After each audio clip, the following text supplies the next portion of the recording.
हर हर महादेव सभी को। जितिया का व्रत माताएं अपनी संतान की लंबी आयु और स्वस्थ जीवन की कामना के लिए करती हैं। जितिया का व्रत काफी कठिन माना जाता है।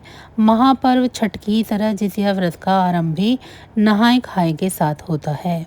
धार्मिक मान्यताओं के मुताबिक जितिया व्रत को करने से संतान दीर्घायु होते हैं और उन पर आने वाले हर संकट टल जाते हैं। वहीं कहते हैं कि इस व्रत को बीच में नहीं छोड़ा जाता है, इसे हर साल करना चाहिए। जितिया व्रत का विशेष महत्व है। जितिया व्रत रखने वाली सभी माताओं को इस पर्व की शुभकामनाएं। आपको बता दें कि इस पर्व को 3 दिनों तक मनाया जाता है। पहले दिन यानी सप्तमी तिथि को नहाय खाए के रूप में मनाया जाता है। अष्टमी तिथि को खर जितिया के नाम से जाना जाता है और इस दिन निर्जला व्रत रखा जाता है। वहीं नौमी तिथि को व्रत का पारण किया जाता है। अब हम इस व्रत में इस्तेमाल की जाने वाली पूजन सामग्री के बारे में जान लेते हैं। तो इस व्रत में गन्ना, कुशा, जनेऊ, सिंदूर, रोली, मोली, अक्षत, धूप, दीप, कपूर, घी, दूध, बांस की डलिया, जितिया का धागा, फूल माला, प्रसाद के लिए केला, सेब, ऋतुफल, भीगे चने, बताशे या घर में बना हुआ प्रसाद जैसे ठेकुआ, हलवा और पुए, पान सुपारी, दक्षिणा, खिलौने, नेनुआ या तोरई के पत्ते, गोबर और मिट्टी से बनी सियारन और चील की प्रतिमा की आवश्यकता होगी। कैसे करें जितिया व्रत की पूजन की तैयारी, चलिए जानते हैं। इस दिन सुबह उठकर स्नान आदि कार्यों से निवृत्त हो जाएं और व्रत का संकल्प लेते हुए अपनी संतान की लंबी आयु, सुरक्षा और उन्नति की कामना करें। वैसे तो यह पूजा नदी, जलाशय या किसी पोखर के पास की जाती है, लेकिन अगर आप घर में पूजा कर रहे हैं तो पूजा स्थल को अच्छे से साफ कर लें और गंगा जल छिड़क कर शुद्ध कर लें। इसके बाद पूजा के लिए आप भगवान जी की प्रतिमाओं को स्थापित करने के लिए चौकी लगाएं। इस चौकी पर लाल रंग का कपड़ा बिछाएं, उसके ऊपर अक्षत से अष्टदल बनाएं और उस पर कलश की स्थापना करें। अष्टदल यानी 8 दल या पत्ते वाले कमल की आकृति। कलश के मुख पर रोली बांधें और उस पर स्वास्तिक का चिन्ह बनाएं। कलश के अंदर जल और गंगा जल डालें। इस जल में सुपारी, हल्दी की गांठ, सिक्का और अक्षत डाल दें। अब कलश के मुख पर आम के पत्ते रख दें और आम के पत्तों पर नारियल रख दें। नारियल पर भी मोली अवश्य बांधें। अब भगवान जी की प्रतिमाओं की स्थापना तोरी के पत्तों पर करें। अगर तोरी के पत्ते उपलब्ध नहीं हैं तो इनकी स्थापना आम या पान के पत्तों पर भी की जा सकती है। आप सबसे पहले तोरई के पत्तों पर भगवान गणेश जी की प्रतिमा या फिर सुपारी को भी स्थापित कर सकते हैं।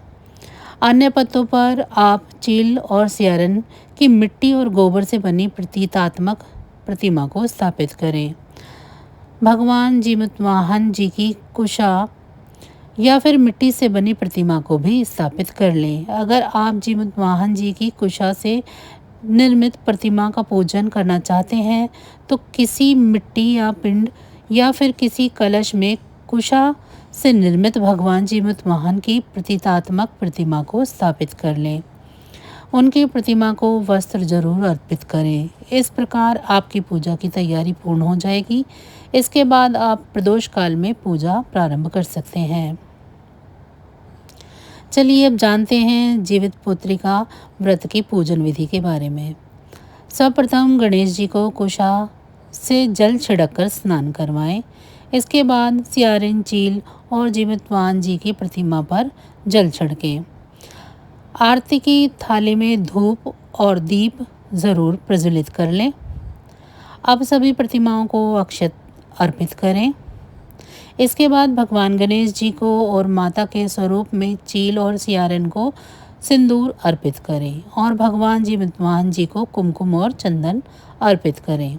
इसके बाद पूजा में सभी प्रतिमाओं को वस्त्र रूपी मोली या कलावा अर्पित करें। भगवान गणेश जी और जीमूतवाहन जी को जनेऊ भी अर्पित करें। पूजा में फूल चढ़ाना बेहद शुभ माना जाता है, इसीलिए सभी प्रतिमाओं और कलश को पुष्प चढ़ाएं। भगवान जीमूतवाहन को सफ़ेद रंग के फूलों की माला पहनाएं और गणेश जी को आप लाल या पीले रंग के फूल की माला पहना सकते हैं। अब पूजा में बारी है भगवान जी को भोग अर्पित करने की, तो आप घर में पारंपरिक रूप से बना वाला भोग भगवान जी को अर्पित करें।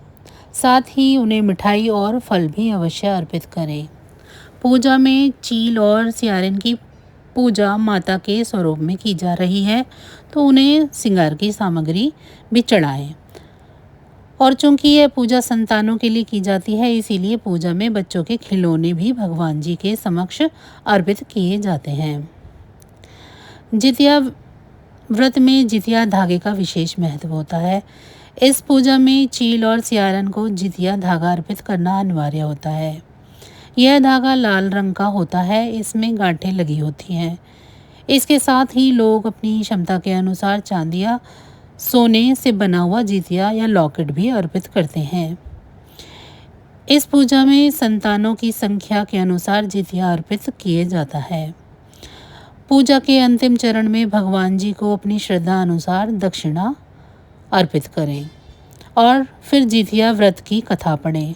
अंत में भक्ति भाव के साथ भगवान जी की आरती उतारें और उनसे अपनी गलतियों की क्षमा मांग लें। इसी के साथ आपकी पूजा संपूर्ण हो जाएगी। चलिए अब जान लेते हैं कि आपको नवमी में व्रत का पारण करते हुए किन बातों का ध्यान रखना है। नवमी के दिन सूर्य डूबने से पहले पारण किया जाता है। पारण से पहले किसी ब्राह्मण को भोजन कराएं या फिर अनाज का दान अवश्य कर दें।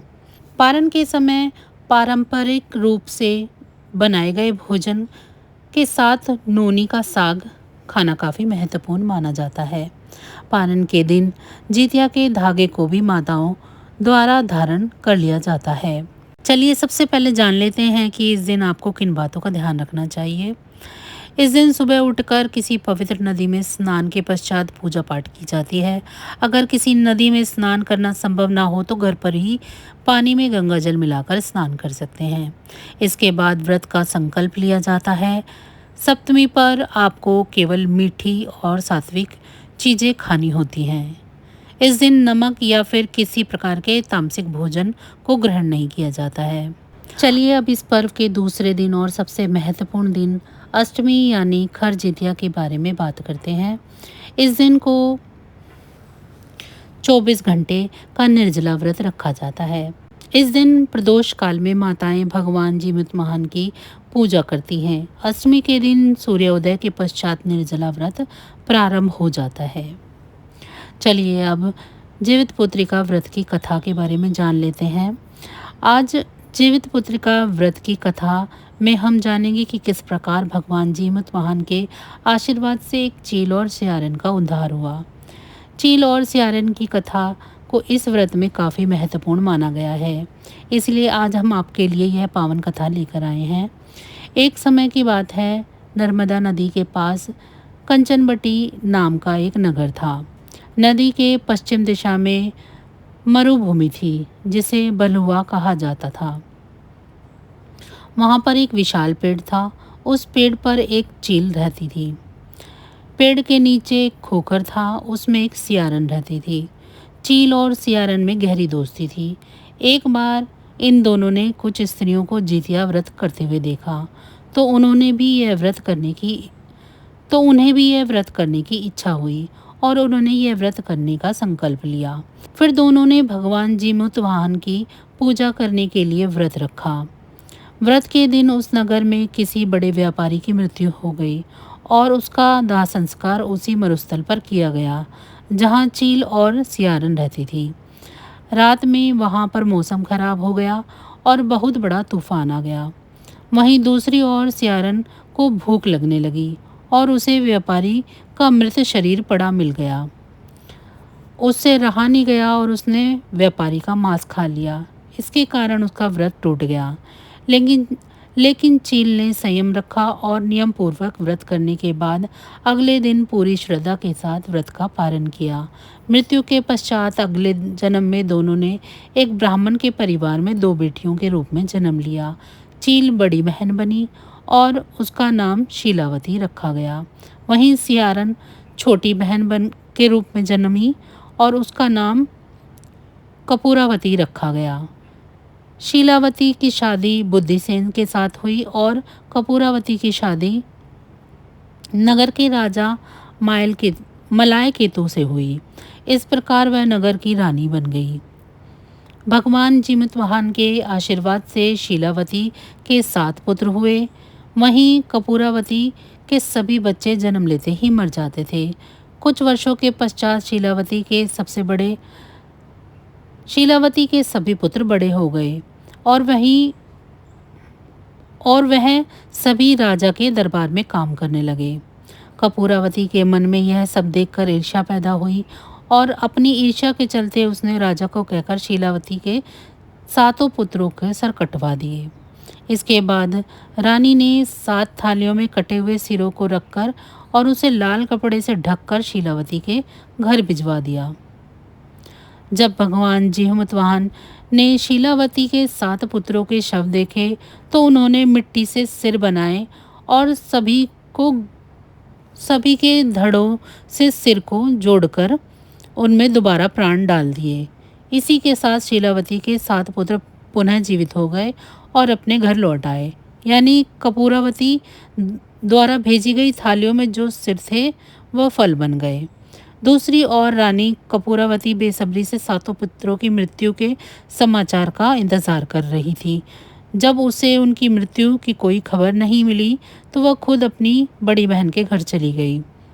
वहाँ सारे पुत्रों को जीवित देखकर और स्वस्थ देखकर उसे सदमा लगा और वह बेहोश हो गई। जब उसे होश आया तो उसने अपनी बहन को सारी बातें बता दी। साथ ही कपूरावती को अपनी गलती का भी बहुत पछतावा हुआ।